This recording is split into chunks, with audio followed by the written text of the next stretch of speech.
Slavery started before the war, and Africans were used as slaves. They made them work in the field, they would pick cotton, they would be treated horribly, whipped, and put in bucks. Slaves would try to run away, but their owners would hire bounty hunters, which were slave catchers. Some slaves were caught and brought back to their owners. Slaves were also sold at auctions. Slave buyers usually looked for slaves that were young and healthy. If they needed a babysitter, they would get an elderly woman. This elderly woman would cook and do favors that the people living in the household needed. Other from that, there was a man named John Brown. John Brown was an abolitionist who tried to get the slaves to revolt by offering an arsenal.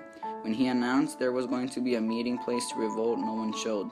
No one showed up because they thought they were going to be tricked, like being kidnapped and used as slaves again. Those slaves were afraid that if it wasn't true, the original owners were going to beat and whip the slaves because they tried to escape. That's why no slaves showed up. Slaves would live in the huts with no floor and cracks so that rain would go in and mud would infect them.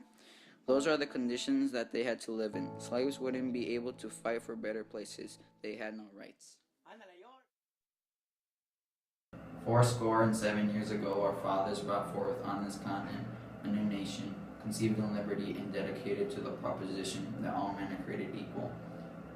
Now we are engaged in a great civil war, testing whether that nation or any nation so conceived and so dedicated can long endure.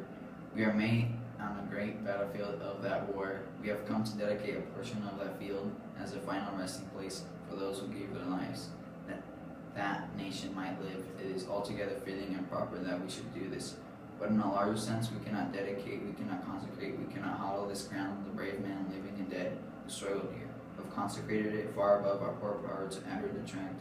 The world will little know nor long remember what we say here, but it can never forget what they did here. It is for us, the living, rather to be dedicated here to the unfinished work, which they who fought here have thus far so nobly advanced. It is rather for us to be here dedicated to the great task remaining before us, that from these honored dead we take increased devotion to the cause for which they have gave the last full measure of devotion, that we here highly resolve that these dead shall not have died in vain, that this nation under God shall have a new birth of freedom, and that government of the people, by the people, for the people shall not perish from the earth. ¡Ándale, George! I messed up like 4 times though.